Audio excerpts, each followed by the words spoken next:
The voice of Husker Nation is on the air. This is Hail Varsity Radio.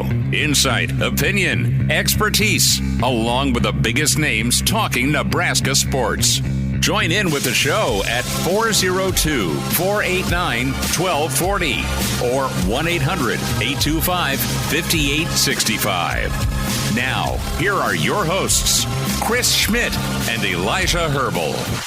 Welcome to it, midweek editions here. It's Hail Varsity. Chris Schmidt, Elijah Herbel, Justice Rhody in. We'll get to your comments and get things rocking and rolling. Midweek edition. Mike Babcock going to be with us from Hail Varsity and Hurrdat Sports. Can't wait to talk with Babbers, get his take on what the offense maybe can look like by USC. We'll talk some wrestling. Head man Mark Manning going to be in studio with us in hour two. We'll spend some time with Evan Bland as well. Dr. Doug Toewes joins us for a Jock Doc and some news on Shohei Ohtani as he got that shoulder repaired. Numbers to get in at 489-1240, 489-1240, 800-825-5865. Can email the show, Chris at hailvarsity.com for the email, and always like and subscribe. Find us on the stream, Hail Varsity YouTube, where you can like and subscribe and watch the show daily.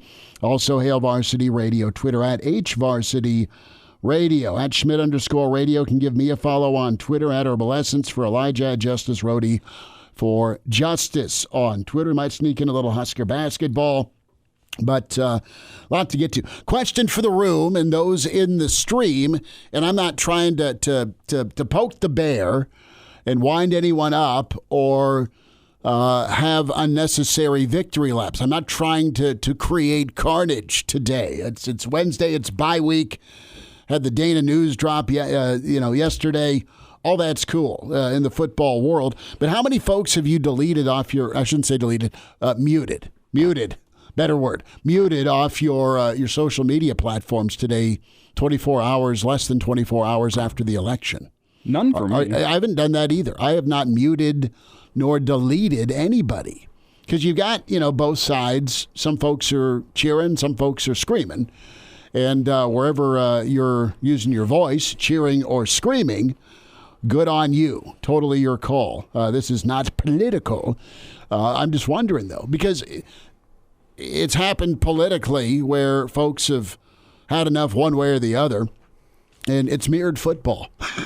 It's mirrored football and football performances for a lot of Nebraska fans over the years. Well, it's simply put, especially in politics. I mean, it's important to hear, no matter what side you're on, what the other side thinks, why the other side voted the way that they voted, why they don't like your candidate, why they do like your candidate, whatever it may be. It's important to hear their side. I'm not about muting people because I personally disagree with their opinion or whatever it may be. Hey, share with me. We need to have an open discourse in this country. It's what makes a democracy. It's what makes things work. So and you're getting open discourse down at the football offices. Good transition there. From all sorts of input from a guy who's coached and won a lot of ball games and Dana Holgorsen, and you're getting all sorts of info and discourse with where the offense needs to take a turn. And my thought here, a day after the Dana announcement is, don't stop at Dana.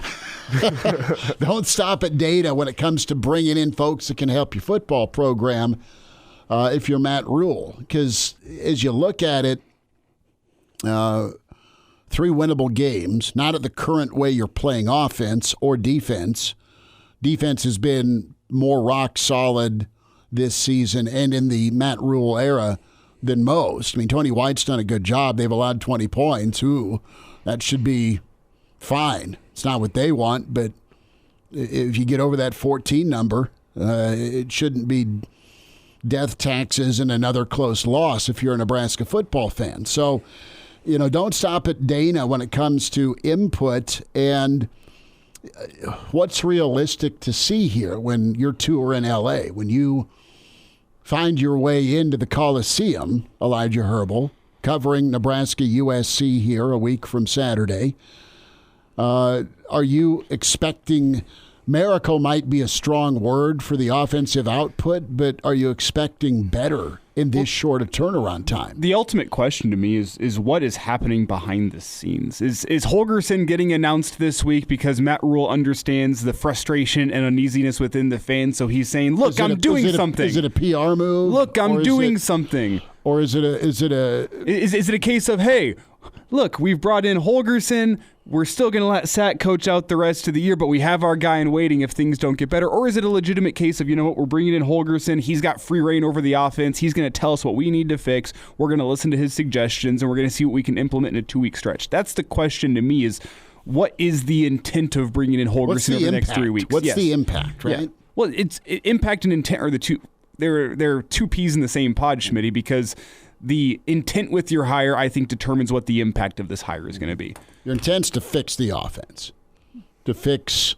Well, you would hope that's what the intent is. This is not a savvy PR move by a great communicator. The intent is absolutely to help fix the offense. I mean, we were at the press conference. We've heard the comments. He's trying to find answers 9 weeks into the season now. And you're going into a stretch where, from a health of your football program and a momentum standpoint, that's the biggest word attached to Nebraska football, is getting some momentum, getting some early season momentum, carrying that through the year. And right now you have nil, or what you did have leaving Columbus was absolutely punted last Saturday. Well, and that's kind of the point I was making with the intent here. Is it? I've seen it in the stream. I've seen it thrown around. I don't necessarily believe it. I think the timing of it was both convenient from taking some of the heat off, but also convenient in that you needed to announce it if you were going to be doing it. Like, you didn't need to announce this, I guess, is where I'm coming from. You did not need to have a Tuesday news dump to Pete Thamel and say, you know what, we're bringing in Dana Holgorsen. The news dump is absolutely to take heat off of the players, take heat off of the staff, and say, look, we're trying our best to fix it. But I am also with you. He's a communicator. It's not going to be, okay, guess who we saw leaving the indoor or field. Oh, look, Dana's back. No, wrestling's starting up with Mark Manning. Maybe he wants to go check out wrestling. No, he's here to help fix the offense. Yeah, but it's the timing of announcing it in general and leaking it out to the public is absolutely a PR move. The question is dual purposed. Is the impact going to be felt over the next 2 weeks? Is it more of a PR move, or is it more you being legitimate and saying we need to get this offense fixed, we need to get it right with being 1 game away from bowl eligibility? I think the truth is somewhere in between, and that, you know what, you're trying to make some changes, you're trying to get some things fixed, and hey, it's not a bad thing to release this out to the fans and to the media and say, look, we are trying to fix things. It's okay. You don't have to talk about UCLA anymore. Changes are being made. Listen, it's proactive and it's reactive. Okay, in a sense, you're being proactive here by bringing in a guy that has helped and been a rock star for a lot of offenses. It's also reactive because your offense isn't good enough. It's not been good enough. 18.1 isn't good enough, and it's gone the wrong way this deep into the season. And I believe Coach Rule 1,000% when he said at the beginning of the year, and this is what every football team wants. You want to be playing your best football at the end of the season. You got to be a strong team in November. You got to get to that point. And we kind of batted this around on the Average Joe show a while back. The topic of success. It's just been funny with this football team where they'll go play a half of football against Colorado, look really good defensively, look competent to dangerous in a good way, not self-harm, but dangerous against opposing defenses on offense with a phenom at quarterback. And then it's just not the same giddy up a weekend later against Northern Iowa. And that is the fight you have as a football coach and as a player, to be up all the time, to be consistent, to be the same team that shows up every Saturday. And no one is that. It's just, are you that talented that you don't notice? Right? Is your team so good talent-wise that you don't notice that they're sleepwalking because they're still just curb stomping somebody?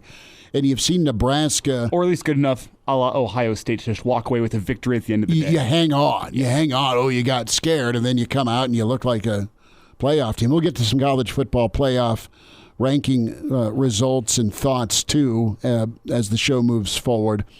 But you had the Northern Iowa post-Colorado. You had Indiana post-Rutgers.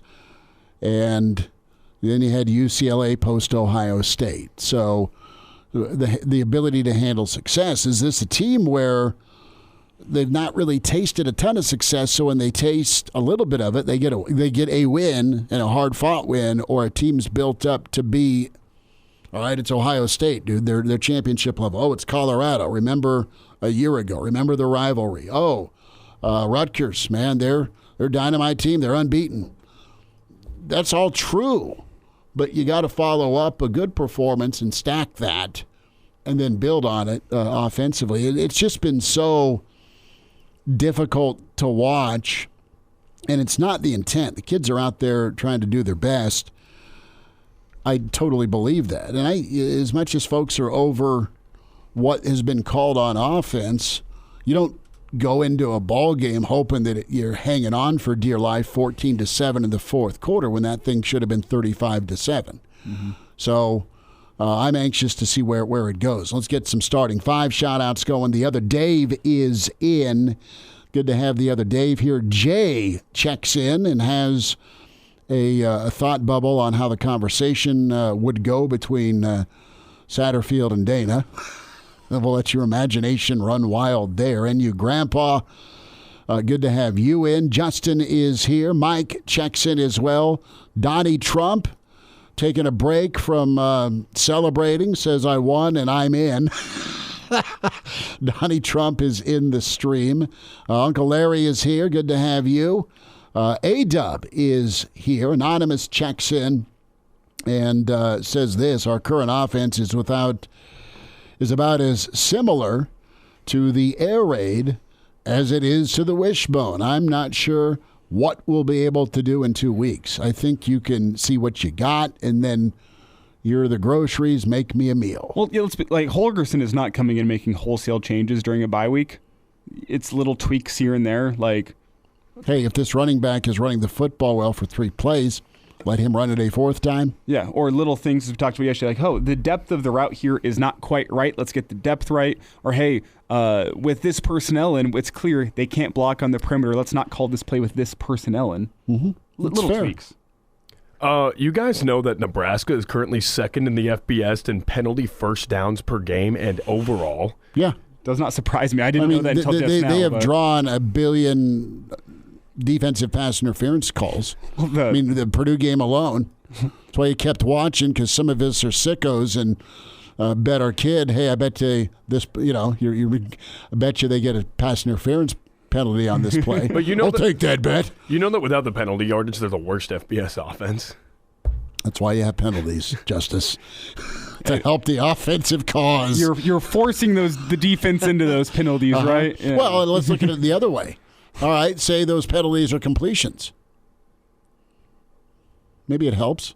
Maybe it helps, but that is an eye-opening stat. It's an interesting stat because it's like, they'll just throw it up and maybe they'll tackle our guy. Well, maybe we have an official that'll throw a flag. Yeah, and Dana Holgorsen, he's been a consultant at TCU, and they're averaging 32.9 a game, and their 4th down conversion percentage is one of the top 11 in the country. If you're a Nebraska fan, let's make that portable. The rumor I've heard today, just to lay this out there, is that it's Rumor Wednesday. Hit me. It's Rumor Wednesday. I feel good about this one. This comes from a source and a coaching staff in a different part of America. But you have friends down in low places. I'm saying you have friends in the Lone Star State. Yeah, that's where I'm going. Basically, the rumor coming out of TCU is they're very upset that Dana Holgorsen has left midseason to go off to Nebraska. They do not seem happy about that. They enjoyed having him on staff. I don't think we heard similar things about that whenever Marcus Satterfield left South Carolina. I'll leave it at that. Yeah, A-Dub is in. He checks in the stream. Good to have him. Tuck, good to have you. Tuck says, I can't wait for another political ad. Tuck, you're going to have to wait a while. They are done. Dion, good to have you, Dion. Appreciate you checking in. Walter from south of Philly is here. Black Hills Brennan is in. Mike says, what's up? NASCAR Eric has checked in. Tim from Idaho And Cliff down in Florida says Florida is rocking today. Crypto is here. Good to have him. Great Red Shark is in. JB is my dad. Also checks in. And also, not I said the fly. And he says, look, I've blocked too many people today. So there is getting that. back to our original conversation. Yeah, getting back to the discussion point. Lane 177 says, the Holgorsen thing to me seems weak. You have a 30-man staff and you can't figure it out in year 2 of this regime. Sort of pathetic, in my humble opinion, but whatever. Kevin checks in. So, greetings to Big Red from Kansas City. So, listen, the thing that would make November bearable for many is one more win and better football. If you're a Big Red fan, and many of you listening to us clearly are. So let's see, and we'll talk to Babbers about this here. You know, what can you expect from the offense here moving forward? Because it's been going the other way. It's like that dreaded penalty flag on 1st and 10. It's been 1st and 15 or beyond. There are some workable parts on this offense to score some points. You've got a defense that can be dominant at times. See if they like to shake hands here, these final 3. Mike Babcock's on the way with Hail Varsity.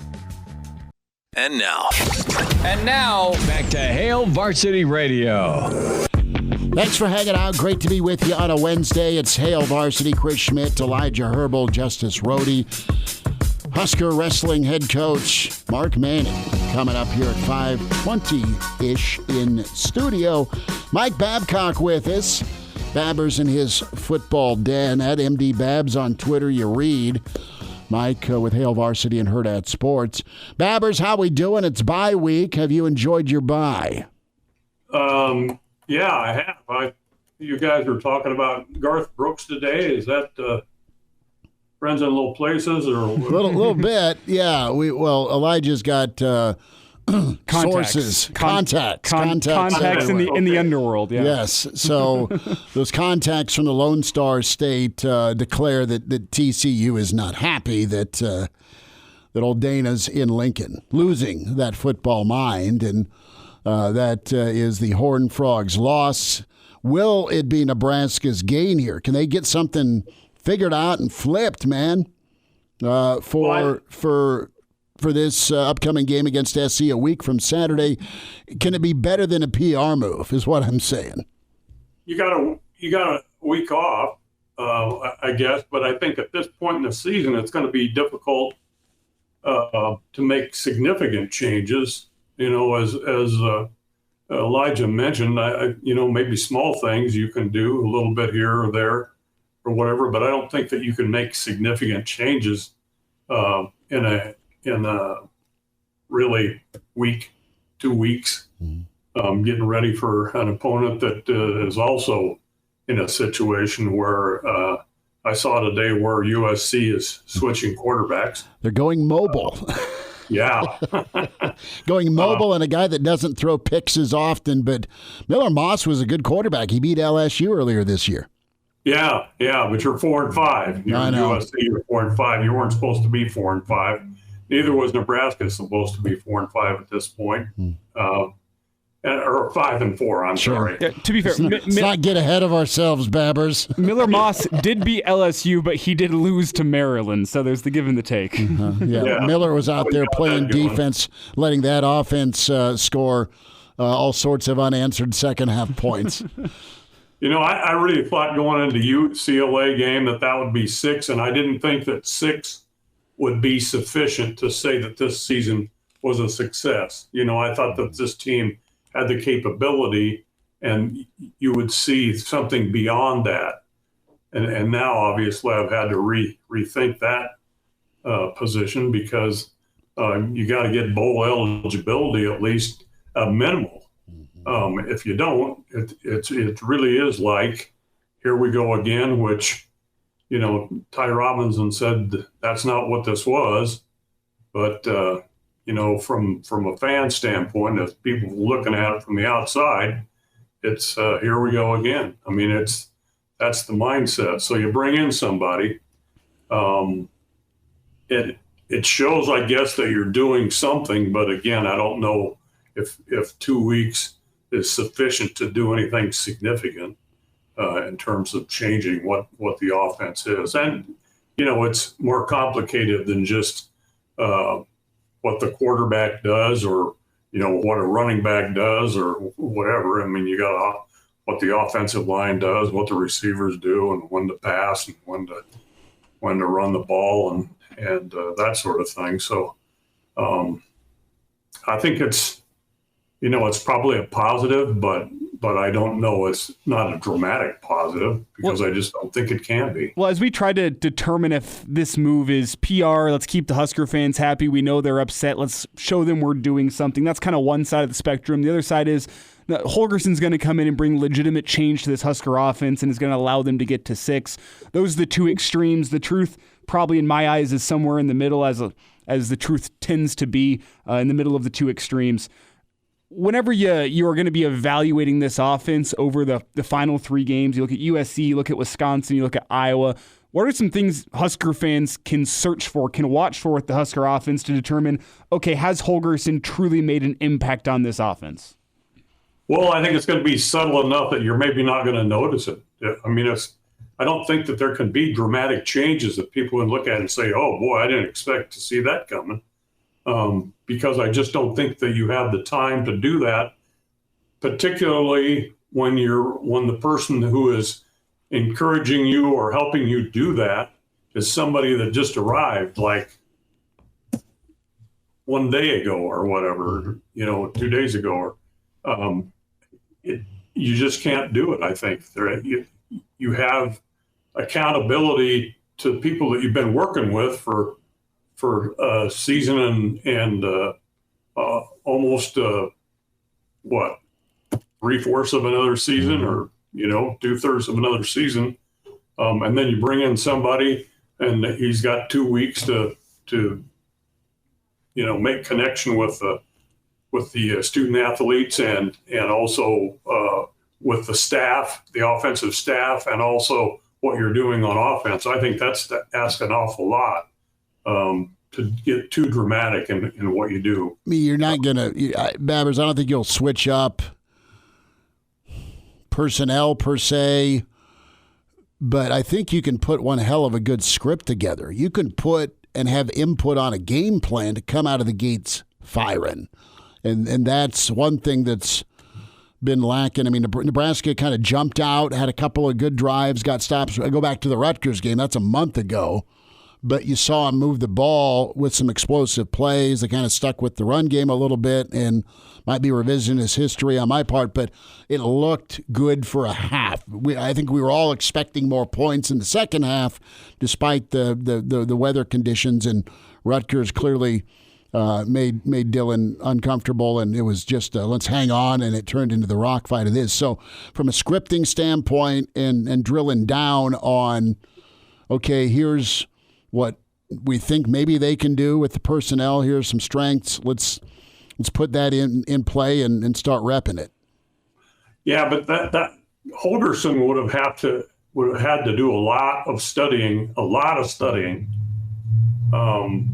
right away when he got here to know what this team has done and what it's capable of doing or whatever to incorporate those kinds of things. I mean, I think it's really difficult because of the timing and, what you just come in and you've got 2 weeks to have some kind of an impact.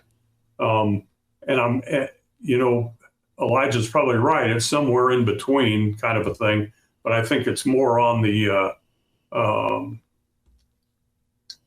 kind of let's show that we're trying to do something rather than being actually able to do something dramatic. Yeah. Because you just don't have the time. You don't have not just the team, but Holgorsen. He has to learn. He's been with TCU up to this point. He has to do a lot of study and see what it is that Nebraska has been doing and how it can do things maybe a little bit differently to be successful. MJ chimes in, says you don't need to make major changes. There's nothing wrong with the playbook itself. And MJ says the players know the plays. Holgorsen only needs to work with Raiola on his technique and call the plays. I mean, in-game play calling and feel, that is something that's been choppy with results. I mean, you've not, for whatever reason, stuck with the run when it looked like the run was working, or you've continued to go back to the well, i.e. the dreaded screen pass. I'll pay the old swear jar there. I said the word, screen pass. You called it 2 weeks ago, and then you didn't call it at all against UCLA, against some of that zero blitz pressure. So, the consistency part, I guess, can maybe be refined a little bit here in 2 weeks. Yeah, I'd like to see the consistency at the beginning of the game to try to establish a running game. And if it's not really effective right away, don't just go away from it.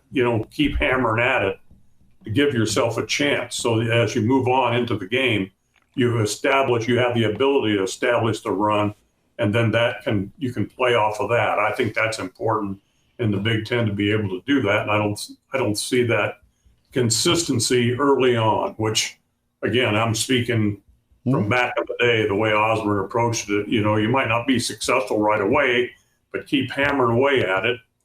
And you can get to that point where you have some success, and then you can build off that success with your passing game, which you have somebody that can be successful in the passing game at quarterback. But you've got to give them some room to function, and if you can get that running game going to some extent and show that you're going to do that, then that helps him.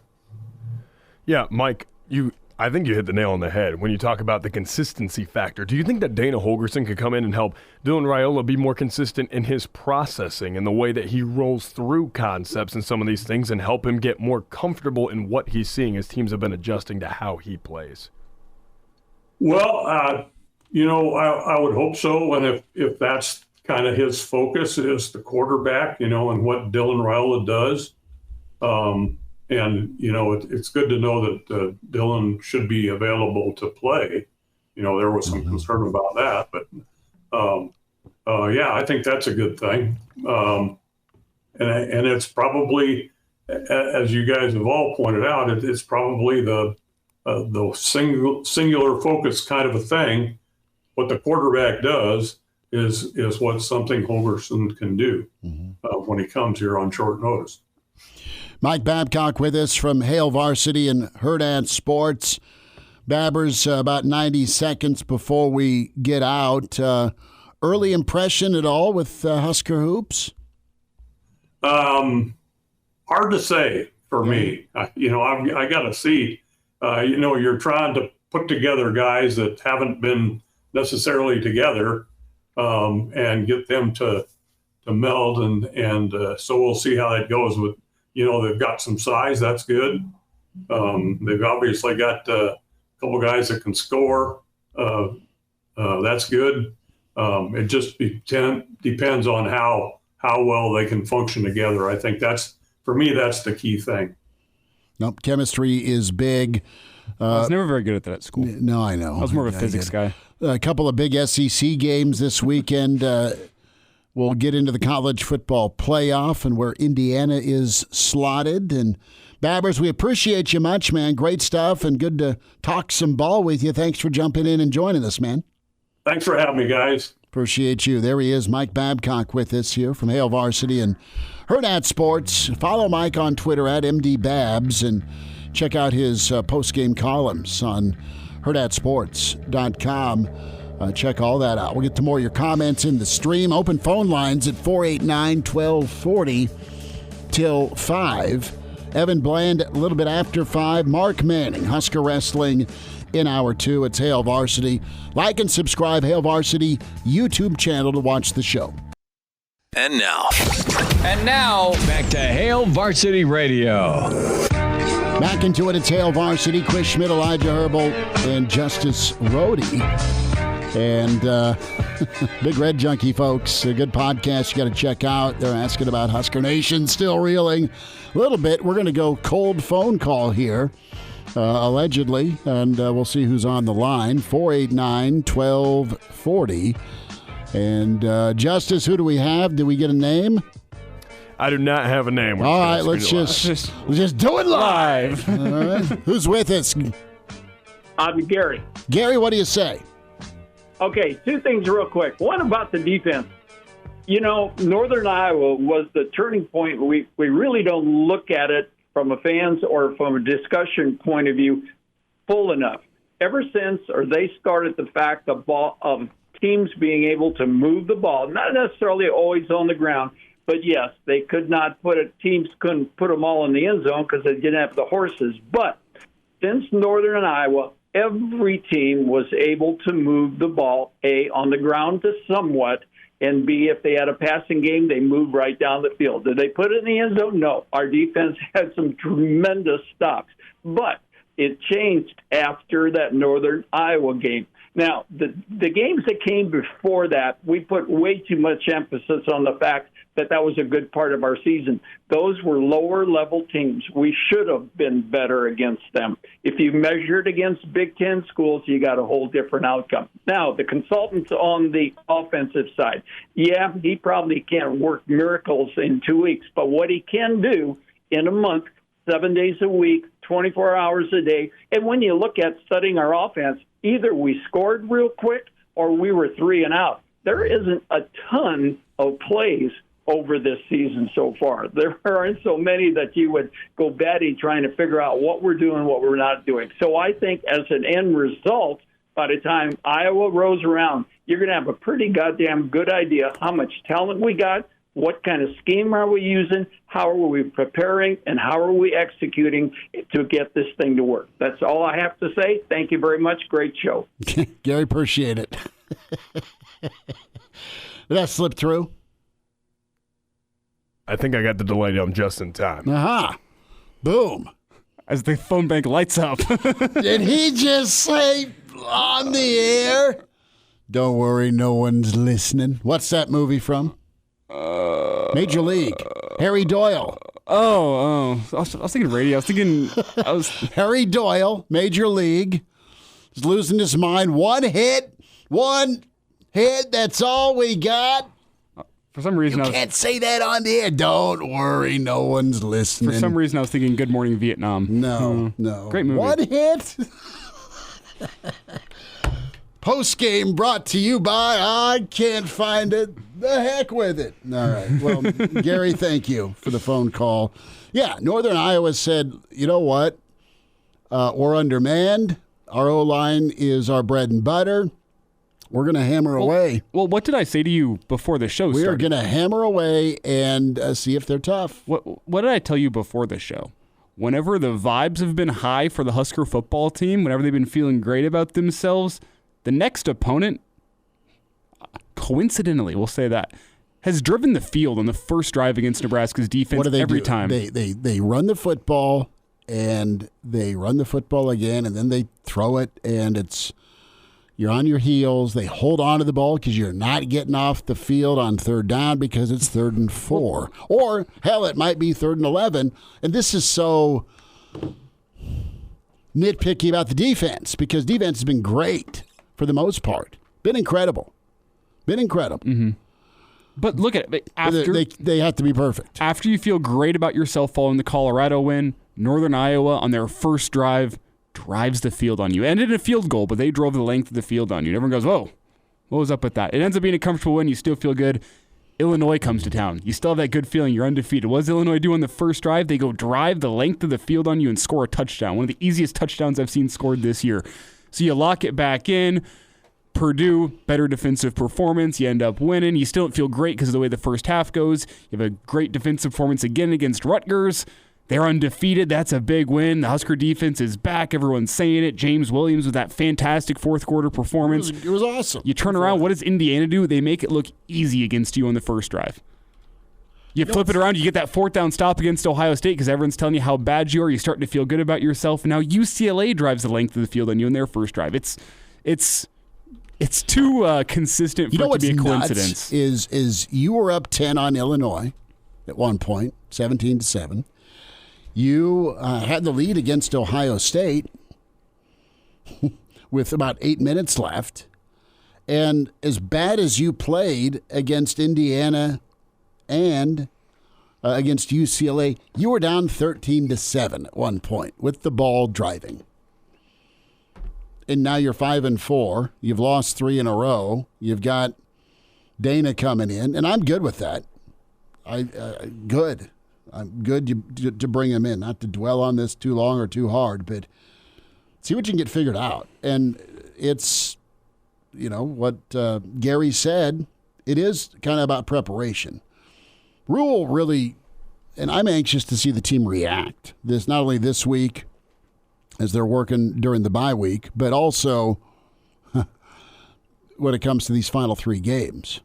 It's okay to call out the young men, and Rule did it in a way to challenge, not drive the bus over them and then hit reverse. Go ahead and get that call, Justice, if you want.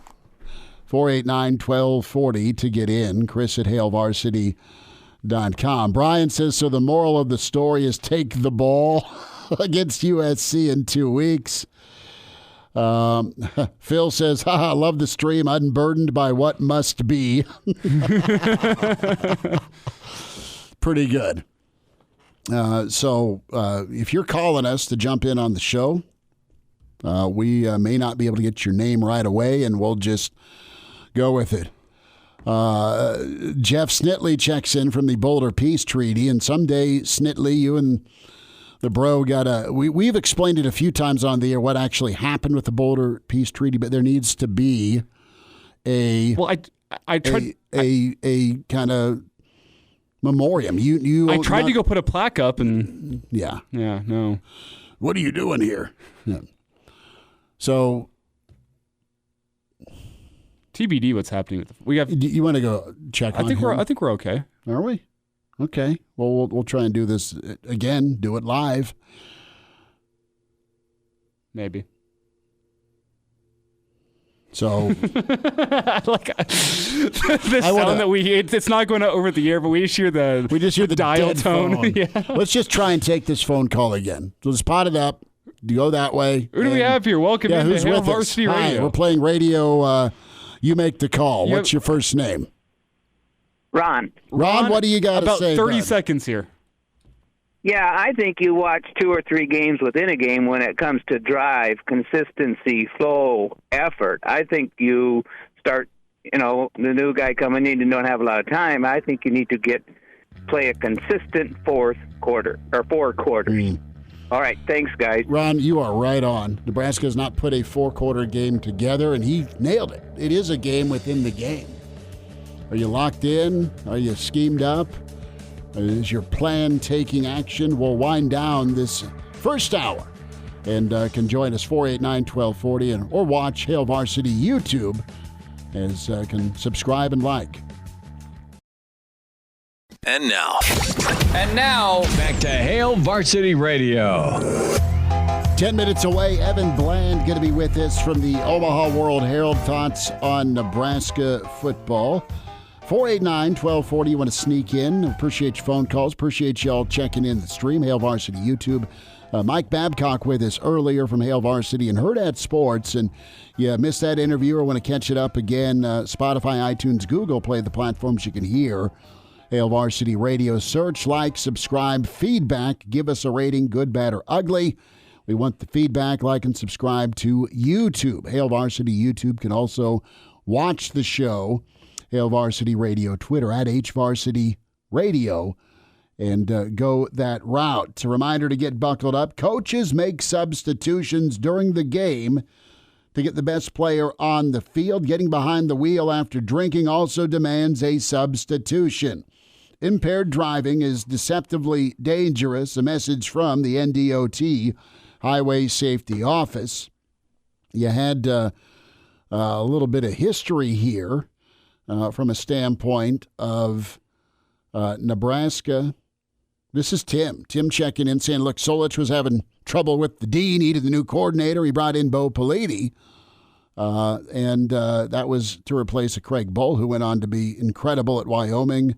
Before that, North Dakota State, printing titles. So you make the moves you need to make to help out your football team. Who's with us? We have Tad. Tad, thanks for calling. Tad, the floor is yours. Go ahead, man. Hey, guys. How you doing? We're good. What do you say? Well, it's nice to have a good president now, President Trump. And so, listen, I text a lot, and we need to get, like I said, we need to get a running game, but we need more than anything to utilize Harburg. And Harburg needs to be put in and not just one play kind of things. You want to be able to set that up, and we got to protect our 5-star, and we're going to bring in and start recruiting linemen that are athletic, and we got to get a tailback. We got to get that I formation, and we got to have that great quarterback behind and in an I formation. And he's going to have the luxury of those big studs up front. He's going to have the luxury of that. But at the same token, what we need to get back to is that athletic quarterback. Mm-hmm. And if Dylan can make that move and start beefing himself up, because it looks like he could run a little bit. But Harburg is your guy because he's a dual-threat guy.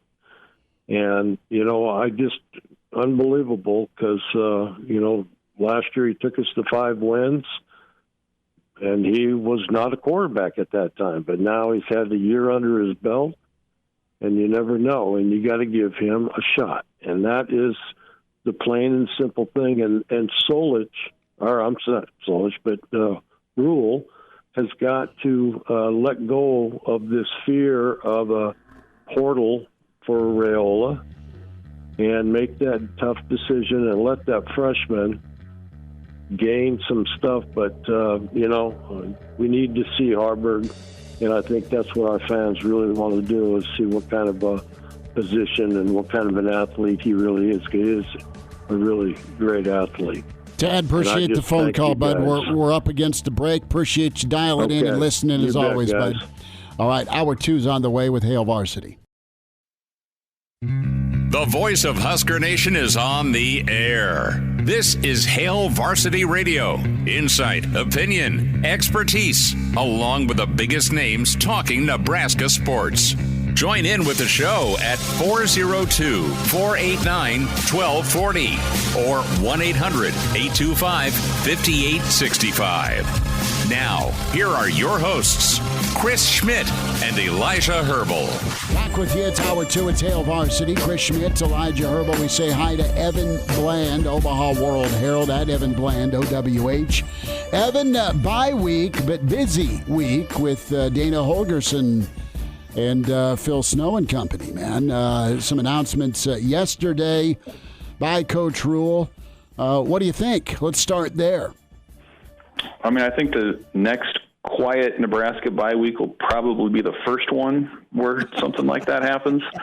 And I mean, what a way to kick this thing off where Matt Rule talks for half an hour, and I thought he had a lot of really interesting things to say, and then reports come out that Dana Holgorsen, who's coordinated offenses, called plays at all kinds of places, is going to be that offensive analyst for Nebraska or consultant. So, it's an interesting move in terms of the timing of it, I think. Like, if Nebraska were to have made this move, say, a month from now, I think a lot of people would kind of nod their heads and say you could see maybe where this could be going.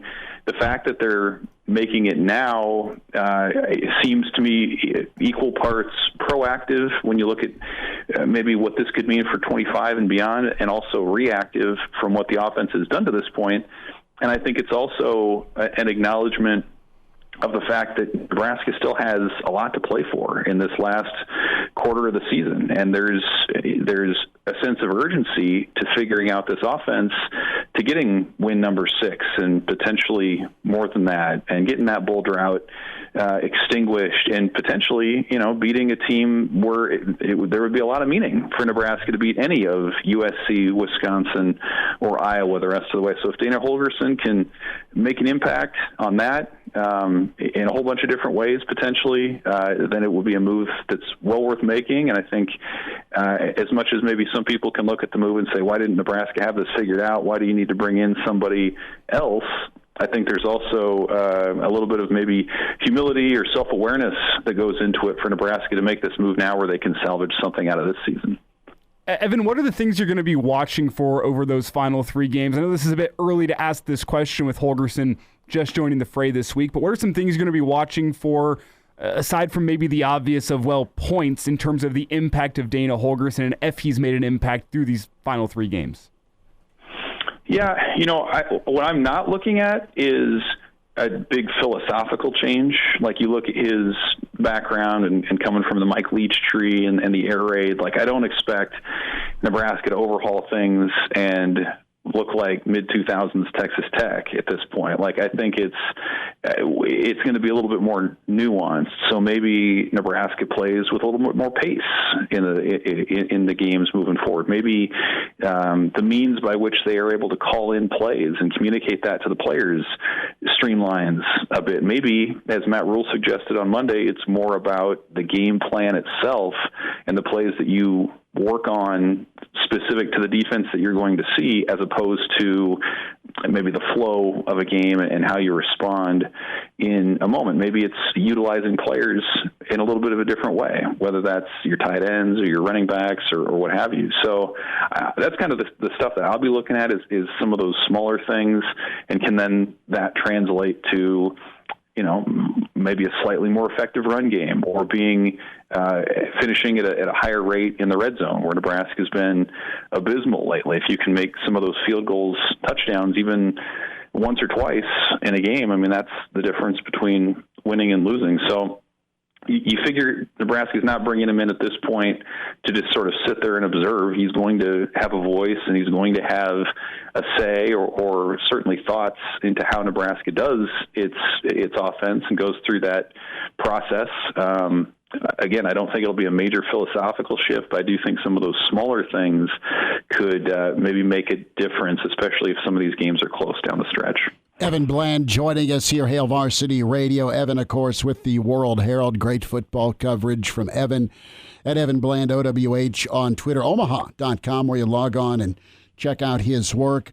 You used a couple of words in your story yesterday, flashes and clunkers. And then that's 2 perfect descriptions of Nebraska football 2024. For the Colorado game or the Ohio State game, you've had Illinois, and you had that UCLA ball game where I know it looked close in the box score, but it was pretty much an A-kicking for most of it. UCLA was really pretty dominant.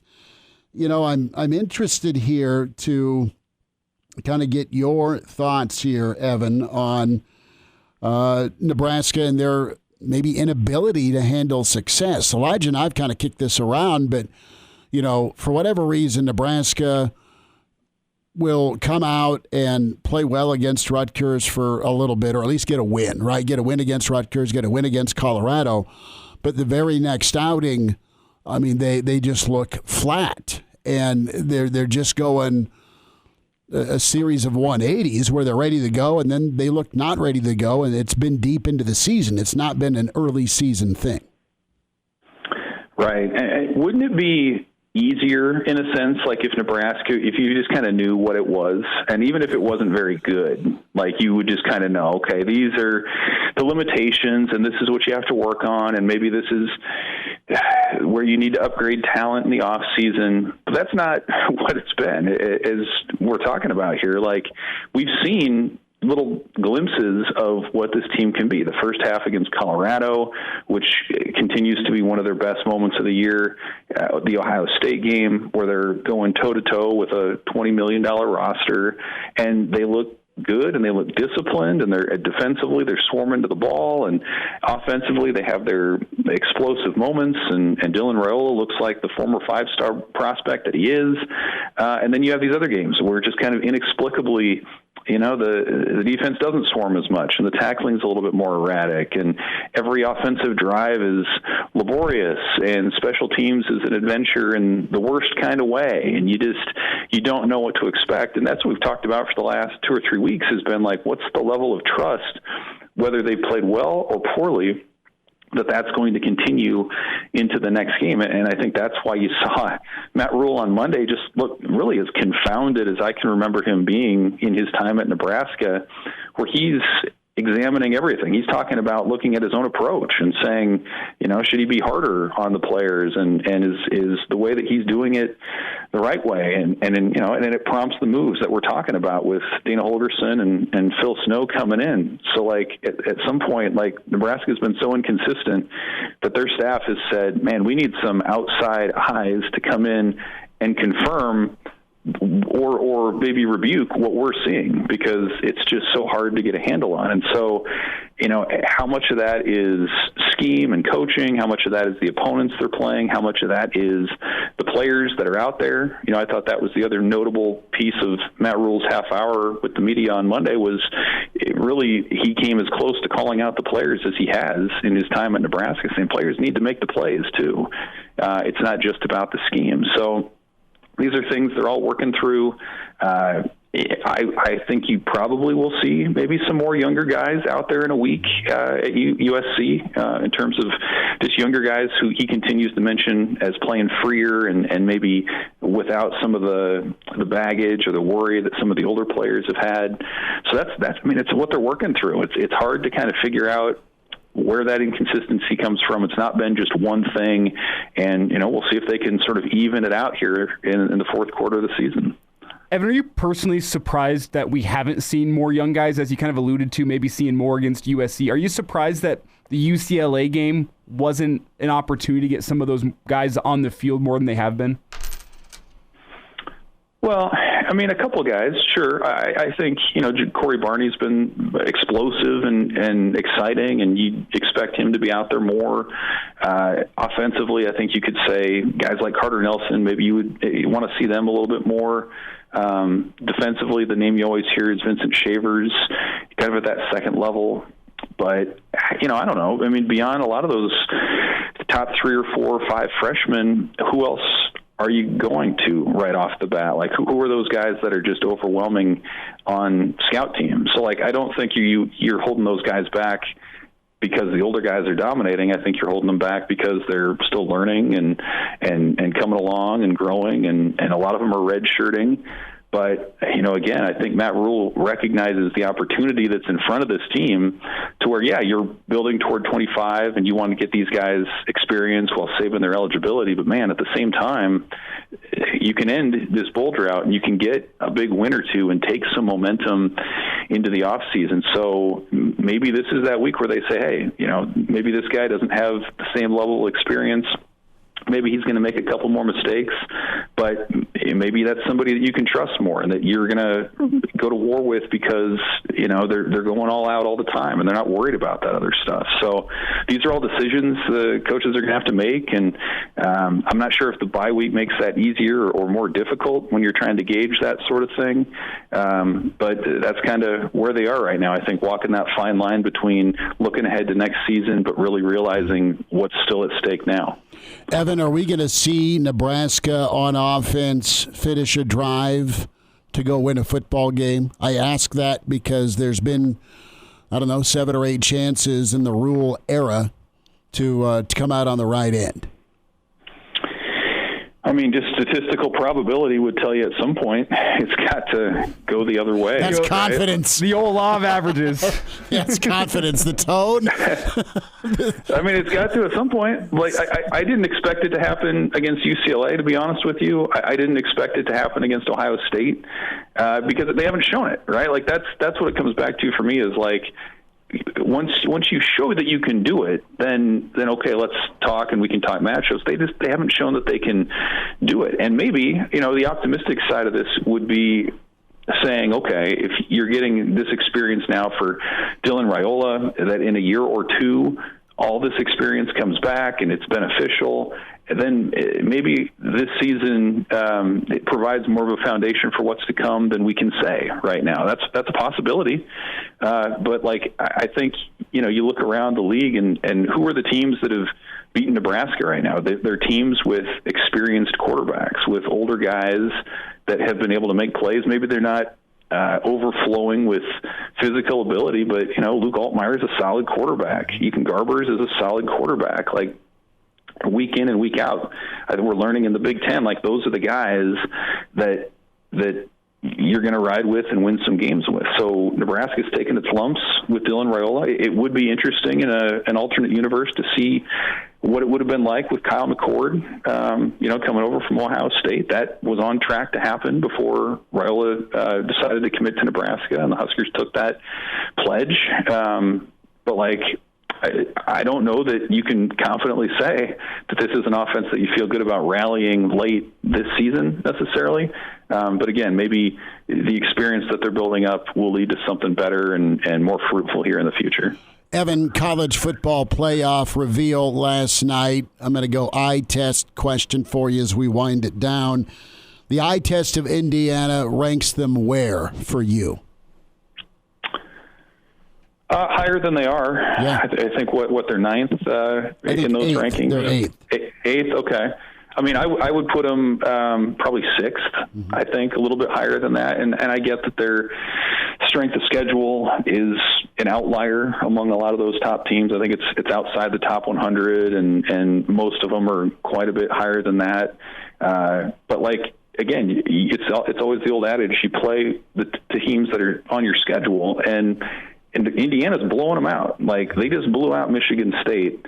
That's an impressive victory, no matter how good or bad Michigan State is. They handled Nebraska. They handled a whole bunch of teams. They handled UCLA. And so the good thing, if you're back in the Hoosiers, is that they're going to have their chance against Ohio State here later this month. And if they beat the Buckeyes, man, that's going to seal their case.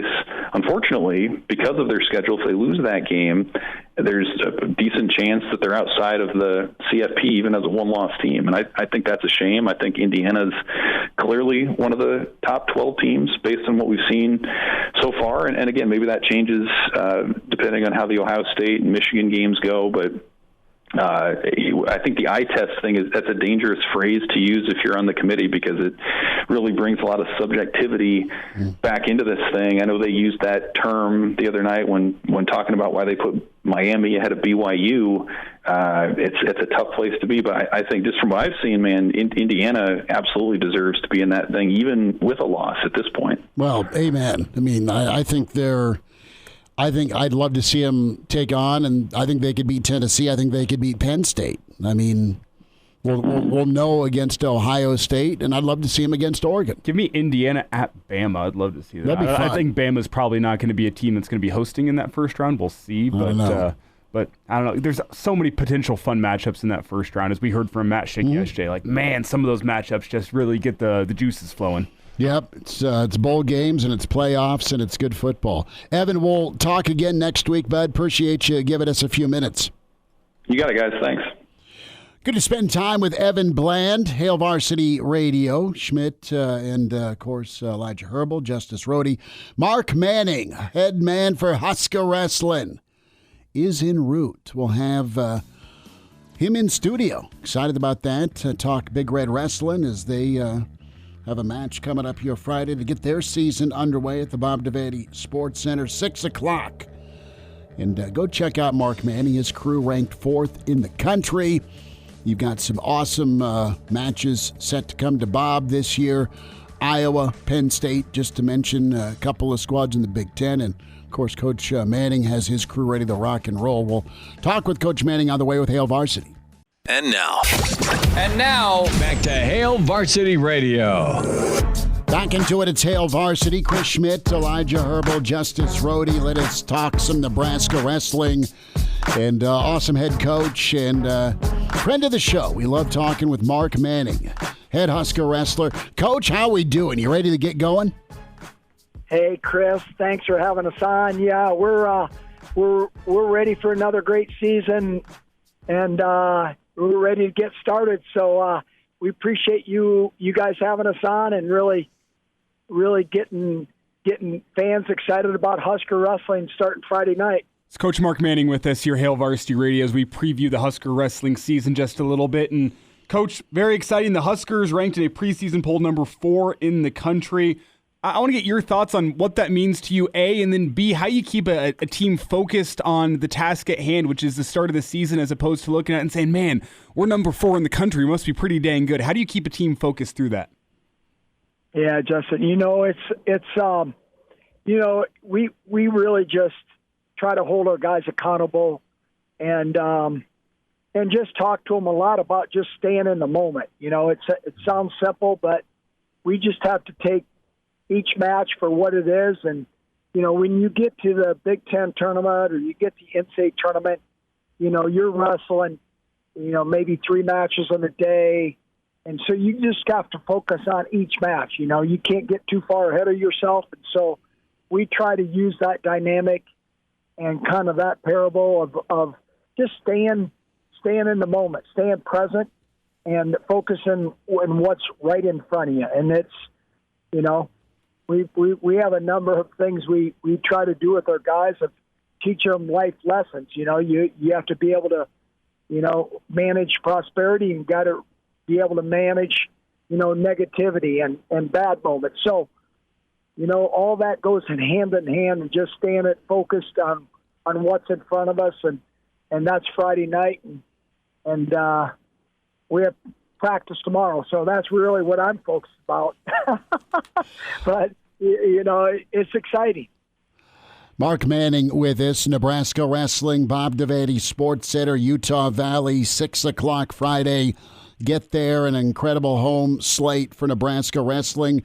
Coach, you're coming off last season where you can be proud, and your program is dominant. It is championship level, and you placed in the top 10 in the NCAA championships. You have 4 All-Americans returning, Brock Hardy, Ridge Lovett, Caleb Smith, and Entrell Taylor. Let's go down some of this list here of All-Americans as they look to improve upon what was really, really good last year. Yeah, really our leader of our team a little bit is really 2 guys, and that's Brock Hardy and Ridge Lovett. Ridge Lovett was our Big Ten champ last year. He's ranked number 1 all year long, and he lost a killer match in the semifinals, and lost out on his opportunity to be a national champion. That's just life. Those are tough lessons that wrestling and sports bring us, and but Ridge is back for another year, and the good Lord has his plan. We're really excited about Ridge's last year. He's put a good off season, like all our team.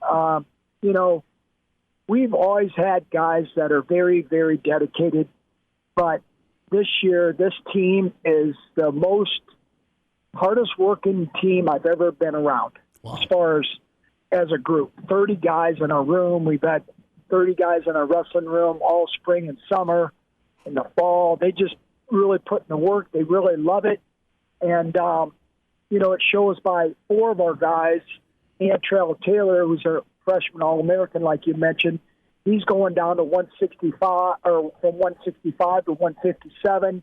And then Lenny Pinto and Silas Allred, those Husker fans that have been around our team, and Bubba Wilson, they're all going down a weight class. And so that dedication, that work ethic has really, propelled our team to be in the mix where we're at, ranked 4th in the country, whatever that means. It means we're pretty good, but we got to go out and do it, right? We got to go out and show what we're made of. And that's what the great thing about wrestling is. And I think Husker football fans should really realize, hey, listen, come be a part of Husker wrestling because, hey, everyone knows what a tackle is, and that's what a takedown is. Hey, I might not know anything about wrestling, but hey, when you knock someone on their keister, hey, that's something good. In wrestling, you get rewarded for that. And so we want to build our fan base like volleyball's built their fan base, and we have to produce, on the mat, and we got a group of guys that are very dedicated and hard-working guys. Caleb Smith is a senior, 125. He's tough as a $3 steak, man. He's a winner, and so we have a group of guys that have really come together. We feel we have a great team, and now we're ready to show people what we're all about starting Friday night. Coach, you briefly mentioned the 4 guys that you have moving weight classes. They're all moving down, clearing space at 197 for seemingly Camden McDaniel. Can you tell us a little bit about him? I know he won a bronze at the U20 World Championships a couple of years back. A lot of excitement around what he can bring to 197. What can you tell us about him? Yeah, Cam McDaniel was a highly recruited guy that we basically got from right outside of Columbus, Ohio. So right in the backyard of Ohio State. Cam is going to be his future is really bright. He's an awesome young man, high character, and he's a guy we really fits in our program well. And he's just a winner, and he's a winner in life, and he's going to win a lot in wrestling. But he's just a guy we feel that we can build a championship program around, and he's going to be a future leader for us. And like you mentioned, he's just a true freshman. He took a gap year last year.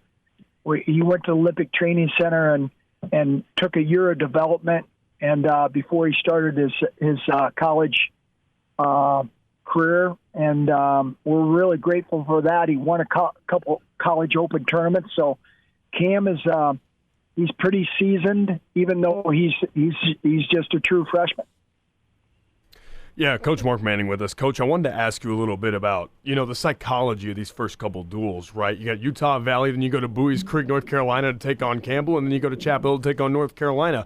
When you talk about preparing the team for individual matchups, what's the psychology of that, and what are you telling your guys about overall duel strategy and how they want to attack their individual matchups in these first 3 duels? Yeah, like Friday night, people probably think, well, Utah Valley State, how good are they? Well, their 165-pounder is ranked 6th, I think, in the country. Just beat the number 3 ranked guy. He's a transfer from Penn State. He's a Utah guy. He's really good friends with Brock Hardy. Grew up at the same time, and the Spare Claw kid is really good. So great matchup for Bubba Wilson, and Brock himself. Brock Hardy will have, he's a nationally ranked cat. His kid is ranked, I think, 25th in the country. So there's always going to be guys that are good, and so you. In our sport, unlike any other sport, it's a weight cutting sport. So, you got to make the weight. You got to feel good at that weight class. A lot of guys have not been down to weight. Well, we got them down last couple of weeks for wrestle-offs, but it's always different when you're wrestling in front of the bullets. When the lights are on, and you got to make weight, and you probably haven't made weight since last March. And so it's a weight-cutting sport. There's another element of discipline and getting your body regulated to feel good at that weight class, because, you weigh in, but then there's not a lot of time to really put a tremendous amount of nutrition in your body. So you got to be able to train at your weight class. So it's an interesting element. You want to give it your go. And, a lot of times, sometimes people think, well, geez, someone's out of shape. Well, they're probably not out of shape. They're just out of glycogen. They just don't have anything in the gas tank because they either cut their weight wrong or they just didn't, get the right nutrition back in their body quick enough to recover. And so in wrestling, you want to do it right because you're going to get tested, and you want to have your body under control. So we try to do a really good job of taking care of that and making sure our guys are ready to roar and ready to wrestle all 7 minutes. Mark Manning's with us, Husker Wrestling head man, an incredible program coach, and it gets going for the 2024-2025 season. Yeah. Bob Devaney Sports Center, Friday, 6 o'clock, Utah Valley State. Go support Nebraska wrestling throughout the year. BTN, of course, showcase as well. We'll be able to see plenty of Nebraska matches. Coach, about a minute left here, but you've got a great slate at home. Minnesota, Penn State, Wisconsin. You head to Iowa. This slate is tough, but you're excited about it. And just a thought real quick on what type of energy the experience of going to Nebraska wrestling's like for folks. Yeah, I think our crowds definitely the last 5 years have really grown, especially the last couple of years. And people are, so many people have come out and supported us. Mm-hmm. Our NIL, we just raised $100,000. That's awesome. In the last couple of months, we put a goal out, and we just shot over that goal yesterday. I think we try to do things right. And what does that mean?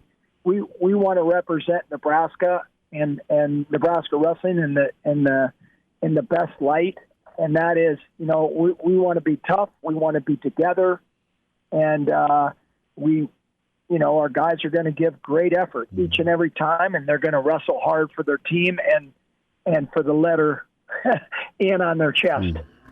So that is, we're really proud of that. That is big time. Coach, we'll see you Friday. Best to you this match and then this season. We'll do this again, and always appreciate you. Thanks for the time today.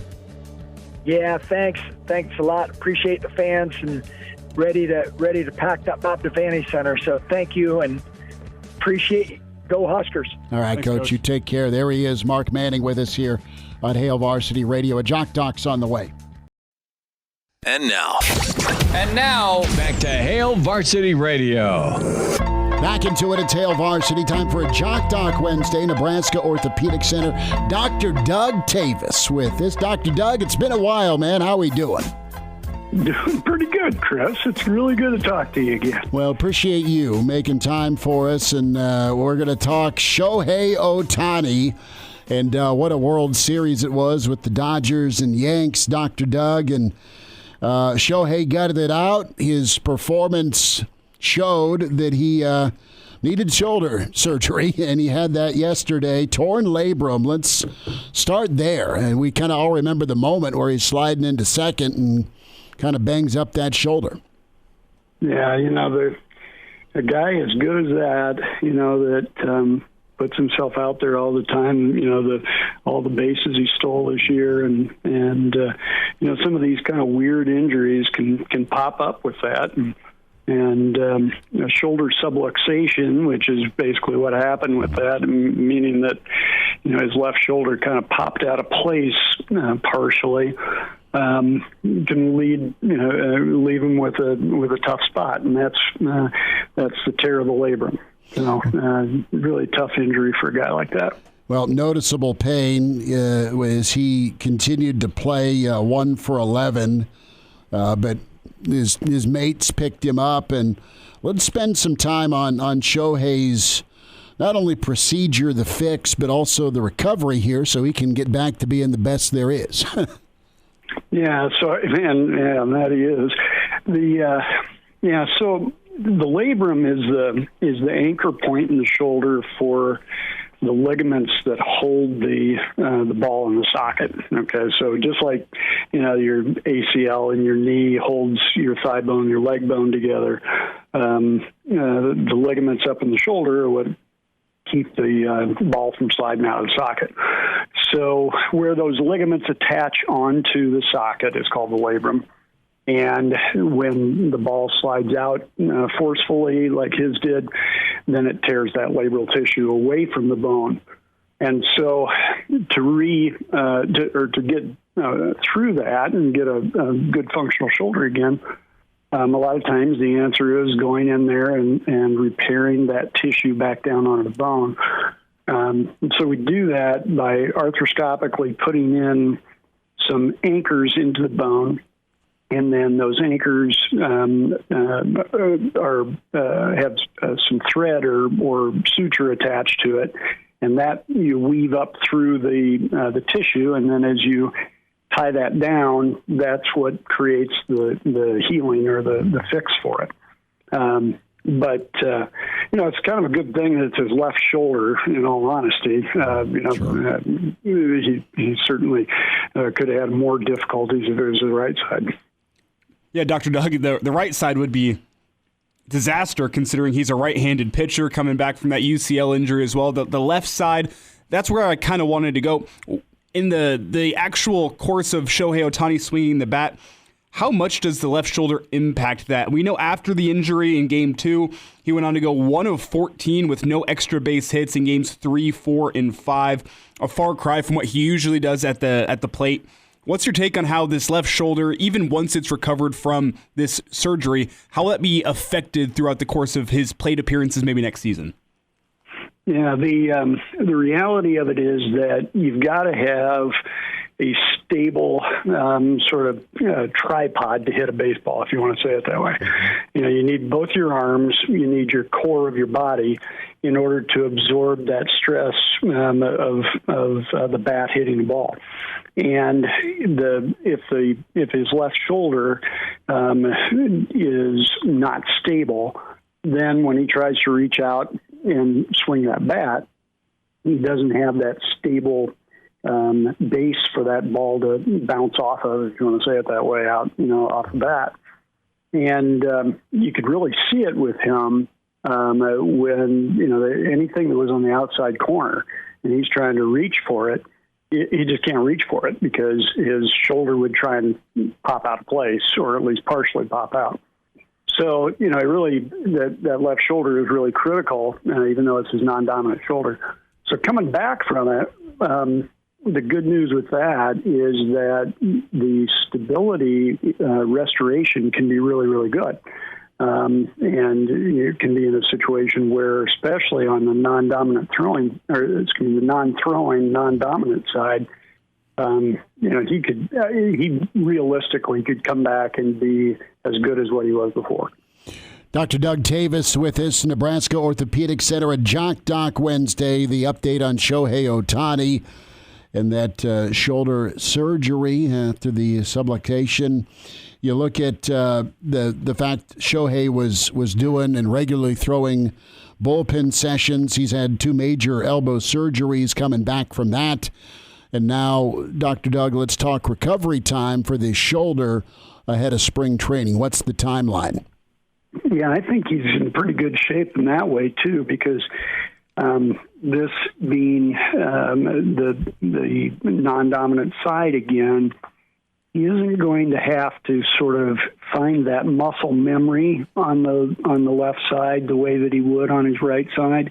When you're throwing the baseball, it's just so perfectly tuned, and if any little thing is off, the throwing just doesn't happen as well. Now, on that non-dominant side, the tissue is going to heal up really fairly quickly. You're back doing heavy weightlifting, probably in that 10 to 12 week kind of a time frame, and so for him to rebuild all of the strength in that arm, he's got the time here before spring training starts up, and so I think he's got a really good shot at looking very good again next spring. Last thought here, what do you think the chances are of re-injury with this one? I have a friend who tore his labrum back in high school. After a couple of years, he had to go in and get it re-repaired after that initial repair. Is that an outlier? What kind of re-injury rate is expected with an injury such as this? Yeah, that's a good question. What we may see, just as a way of leading into the answer to that, what we may see is some real differences in the way that they use him. This year of chasing down every stolen base you could get, we might not see that again. And the reason for that, of course, would be the re-injury. When we use the data that we have for dislocations, complete dislocations of the shoulder that tear the labrum, and we are able to do a repair before there's another episode of dislocation, there's extremely high success rate, like 93, 94% chance that it doesn't happen again. But once we start having the shoulder pop out of place multiple times, then our success rates drop. And, the numbers drop down in the lower 80s for not having it happen again. So 80, 85% chance that it wouldn't happen again. Now, those are still pretty good numbers. But if you're the Dodgers, I'm not sure I would put him in harm's way in order to have him steal a base. I'd rather have him at the plate. Dr. Doug Toewes with us, Nebraska Orthopedic Center, and Jock Doc Wednesday, Shohei Ohtani. Dr. Doug, we'll do this again. Good to spend a few minutes with you. Thank you. Yeah, guys, good to talk to you. You guys have a great day. And now, back to Hail Varsity Radio. Winding down a Wednesday, it's Hail Varsity. Chris Schmidt, Elijah Herbel, Justice Rhody, and big thanks to Husker wrestling coach Mark Manning and Evan Bland. Mike Babcock with us, Dr. Doug Toewes as well. Tomorrow we'll check in Brandon Vogel with us. Danny Burke will say hey to Coach Gary Barnett and talk a little football during the bye week. A birthday shout out to Moonbot in the stream. So we invite you to check us out in the stream. Can comment, make some friends in the stream. Hail Varsity YouTube, like and subscribe. Can also do that on Twitter at HVarsity Radio or Facebook. Ways to check out Hail Varsity Radio. Spotify, iTunes, Google Play is where you go to download the audio version of the podcast. Just search Hail Varsity Radio. Like, subscribe, tell a buddy, and give us some feedback and a rating. So Iowa Russ is shockingly in Iowa. He's with likely place for him to be. He's in Iowa with his buddy Derek. Derek's a good dude. They are deer hunting all week. And I think Derek got a large version, maybe Bambi's dad, but I got the old picture sent to me. Is that the whole thing with Bambi doesn't have a dad? I don't know, dude. It's been a long time since I saw Bambi. And is that the whole thing? Being the horrible father, Junior was watching Ted, not Bambi, as a kid. I don't know. Yeah, right? Oh, the Bambi's father dies in the forest fire. Right. Yeah. So, what a terrific movie Ted is. We went from Major League to the horrors of Bambi's upbringing. Mm-hmm. And then with a name like that, Bambi no doubt's going to be working at a club at age 18 probably. That's a good football name, Bambi. Bambi's like a defensive lineman, Sure. The guy that is called Tiny growing up at 270 at 5'2". Yeah. Well, like if you take like Bambi, what's the first? Bam is the first three letters. That's kind of what you're looking for from a D lineman, right? You want them to bring the boom. Sure. Yeah, but I want him named Bamonte, not Bambi. like Bam Adebayo, See, Bam Adebayo, great name. Short. Only if he lets you. Is that the hidden part of Major League? Does Jake Taylor, after laying down the bunt in the ALCS to get into the World Series, does he go hunt in the forest and find Bambi's dad? I don't know. It's a little stretch. Who's the old Patriots lineman that used to come in on the Patriots off day? He'd come hunt the woods around Gillette Stadium. Teddy Bruschi? No, it was one of the... He was a linebacker. He played defensive line at Arizona. Forgive me. One of the Patriots offense linemen was doing that, and then Bill Belichick sat him down with like the handbook for the players. Like, you can't do that. You can't bring a loaded weapon or bow. That sounds like Matt Light. I think it was. Probably Matt Light. I think it was. We'll have to ask Russ Hochstein. And I believe the response to Bill Belichick was, well, what are you going to do, fire me? I protect your blind side, bro. Uh-huh. Figure it out. Get it figured out. So, what do we got going tonight? Elijah, Justice, any plans? Dinner? Anything? We have college football on tonight. Yeah? What? Some interesting games. You have the winless Kent State Golden Flashes hosting the Ohio Bobcats. The Fighting Sabins versus the Fighting Soliches. Yeah, Ohio's a 20.5-point favorite there. You also have Western Michigan playing host to Northern Illinois. So okay. You're going to check out Golden State, Boston? Might just flip on a movie. I don't know. No plans in particular. At the overs? I don't know. Sounds like chess day to me. Something like that. We'll maybe I'll head to the Warhorse and bet my Broncos against the Chiefs this weekend. Because you didn't learn last week. Well, yeah, but last week they weren't playing against an injured Patrick Mahomes on a short week. He'll go for 300. All right, back at you tomorrow at 4 with Hail Varsity. Thanks for tuning in. Talk to you next time.